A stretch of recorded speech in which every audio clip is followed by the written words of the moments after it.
صحتك.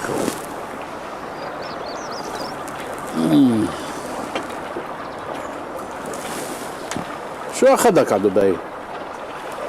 والله يا خواجة بعد العقوبات اللي صارت على سوريا شغلنا بالنقل تأثر كثير، والأوضاع صارت صعبة جدا على الأرض. يعني لحتى تعبر الشاحنات من المرفأ على حدودنا بالأردن ولا العراق تتوقف على شي 100 حاجز و1000 مسلح. مسلح أي طرف؟ الطرفين يا خواجة. من فترة 3 شهور كان عندي 10 كونتينرات رايحين على الأردن وقفوها المسلحين، ما رضوا يمشوها لحتى أخذوا نسبة منه.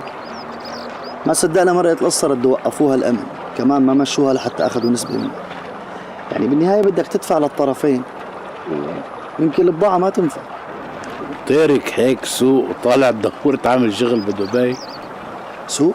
معلوم سوق، مش حيلا سوق. سوق ناشئة هلا عم تفتح، بعضهم اللعيبة ما تعرفوا على بعض، بعد ما حدا كبر وحط ايده على الطاولة وقال هيدي إلي، ولا حدا وقف قباله وقال له لا هيدي إلي. تارك هيك سوق ورايح بالقليل احضار الاسم.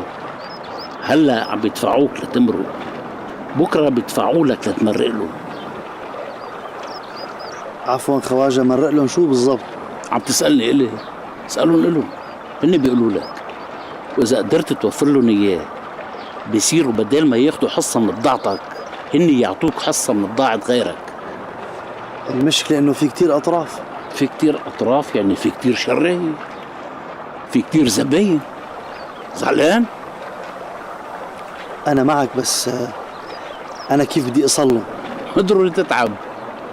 هن بيكونوا هلا عم يفتشوا عليك وعلى مثلك، بدليل إنه تحركشوا فيك. تحركشوا فيي أنا إمتى؟ لما حجزوا لك الكاميونات جيت حضرتك، بدل ما تسألهم شو بيلزمكم سألتهم قديش بدكم. يعني بدل ما تبيع اشتريت. ما في رجل أعمال ناجح بالعالم بيشتري بضاعة بيقدر يبيعها أو بيدفع حق فرصة اجته ببلاش.